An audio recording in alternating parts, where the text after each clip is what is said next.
আসসালামু আলাইকুম প্রিয় ফুটবল ফ্যান্স। আপনারা নিশ্চয়ই জানেন যে চ্যাম্পিয়ন্স লিগের সেমিফাইনালে বায়ার্নের সামনে রিয়াল মাদ্রিদ আছে, কঠিন একটা চ্যালেঞ্জ অপেক্ষা করছে এবং ফুটবলে ভক্তদের মধ্যে একটা অংশ অনেক সময় এই কথাটা বলেন, চ্যাম্পিয়ন্স লিগে প্রতিটা ক্লাবই বায়ার্ন মিউনিখকে আসলেই ভয় পায় এবং বায়ার্ন মিউনিখ ভয় পায় রিয়াল মাদ্রিদকে। অর্থাৎ অপ্রতিরোধ্য বায়ার্নকে যদি গত এনকাউন্টারগুলোতে আসলে চ্যাম্পিয়ন্স লিগে কেউ সেভাবে ধারাবাহিকভাবে আটকাতে পেরেছে তাহলে সেই ক্লাবটার নাম রিয়াল মাদ্রিদ। অবশ্য পাল্টা কথাবার্তা অনেকে বলতে পারেন, সর্বশেষ ম্যাচটা হয়েছিল 2017-18 চ্যাম্পিয়ন্স লিগের সেমিফাইনালে। সেই 2018 সালে ক্রিস্টিয়ানো রোনালদো বায়ার্নের বিপক্ষে রীতিমতো হেসে খেলে গোল করতে 9টা গোল করেছেন। রোনালদো ফ্যাক্টরটা এখন রিয়াল মাদ্রিদে নেই, তাই অনেকে বায়ার্ন মিউনিখের এই আগের স্টোরিগুলোকে ভুলে নতুন করে বলতেই পারেন যে উল্টো রিয়ালের জন্য সামনে বড় পরীক্ষা হবে। আমি নিজের ধারণা থেকে একটা কথা বলি, চ্যাম্পিয়ন্স লিগে রিয়াল মাদ্রিদ বরাবরই অপ্রতিরোধ্য একটা ফর্মে থাকে এবং আমার কাছে মনে হয় চ্যাম্পিয়ন্স লিগে রিয়াল মাদ্রিদকে যে কোনো একটা স্টেজ থেকে বিদায় করতে হলে সত্যিকার অর্থে সেই লেভেলের পারফরম্যান্স লাগে। অবশ্যই দলীয় চেষ্টাটা সবার আগে, তবে কোনো না কোনো প্লেয়ারকে আউটস্ট্যান্ডিং পারফর্ম করতে হয়। ওই প্লেয়ারটা সে আউটস্ট্যান্ডিং পারফরমেন্সের মাধ্যমে হয় নিজের আগমনী বার্তা দেন অথবা নিজের ক্লাসটা আরও একবার দেখান। এক কথায় বলা চলে যে ওই প্লেয়ারটা সত্যিকার অর্থে নিজেকে অন্য একটা লেভেলে নিয়ে যেতে পারেন। যেমন আমার 2013 সালে সেমিফাইনালের কথা মনে পড়ছে, যেখানে রবার্ট লেভানডফস্কি একাই রিয়াল মাদ্রিদের বিপক্ষে চারটা গোল করেছিলেন এবং পত্রিকায় রবার্ট লেভানডফস্কির নামটা লন্ডোভন্ডোস্কি নামে এসেছিল এবং সেখান থেকেই লেভানডফস্কিকে আমরা একজন ওয়ার্ল্ড ক্লাস স্ট্রাইকার হিসেবে সারা বিশ্বে দেখেছিলাম।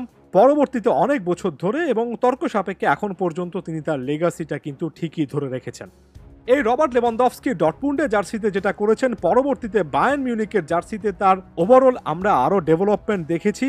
একজন ফুটবলার বায়ার্ন মিউনিখে আছেন এবং এ মোমেন্টে লাইমলাইটে আছেন, তার ট্রান্সফারকে ঘিরে অনেক আলোচনা চলছে এবং রিয়াল মাদ্রিদের বিপক্ষে তিনি কিন্তু শেষ পর্যন্ত কোচ টমাস টুখেলের তুরুপের তাস হতে পারেন এবং এই টাইপের ম্যাচে তাকে জ্বলে উঠতে হবে। বলছিলাম জামাল মুসিয়ালার কথা। হ্যাঁ, এ দলটায় অনেক প্লেয়ার আছেন, অনেকেই হ্যারি কেনের দিকেই অনেক বেশি করে তাকিয়ে থাকবেন। জামাল মুসিয়ালা ইনজুরি জর্জরিত একটা সিজন কাটাচ্ছেন। মাত্র 21 বছর বয়সী এই ফুটবলার এই সিজনে আগের মতো যে একেবারে দুর্দান্ত একটা ফর্ম বা শেপে আছেন সে জিনিসটা বলার সুযোগ নেই।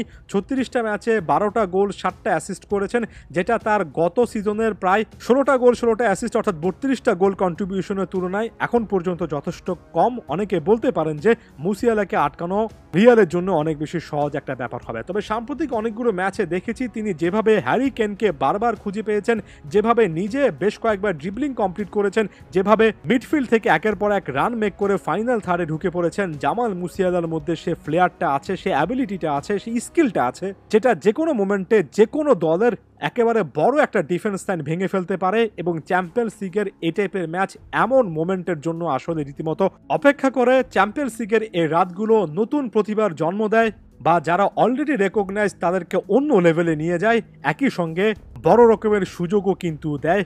জামাল মুসিয়ালা কি সেই সুযোগটা নিতে পারবেন কিনা সেটা রিয়াল এবং বায়ার্নের এবারের এনকাউন্টারে খুবই গুরুত্বপূর্ণ একটা প্রশ্ন কিন্তু হতে যাচ্ছে।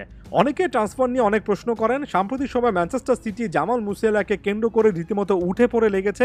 চেলসিরও নাকি আগ্রহ আছে এমন টাইপের কথাবার্তা শোনা যাচ্ছে, আরও অনেক ক্লাবেরও শোনা যাচ্ছে। তবে আমার কাছে মনে হয় 21 বছর বয়সী এই ট্যালেন্টেড ফুটবলারকে বায়ার্ন মিউনিখ যে করে হোক ধরে রাখতে চাইবে এবং সে লক্ষ্যে সাম্প্রতিক সময় তারা বেশ কয়েকটা অ্যাক্টিভিটি দেখিয়েছে।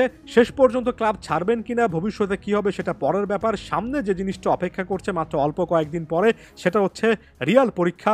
রিয়াল পরীক্ষাতেই জামাল মুসিয়ালার রিয়াল ফেসটা আমরা দেখতে পারবো। অ্যান্ড ওয়ান্স অ্যাগেন বড় রকমের ডিফাইনিং মোমেন্ট কিন্তু মুসিয়ালা দুই লেগ মিলিয়ে আনতেই পারেন।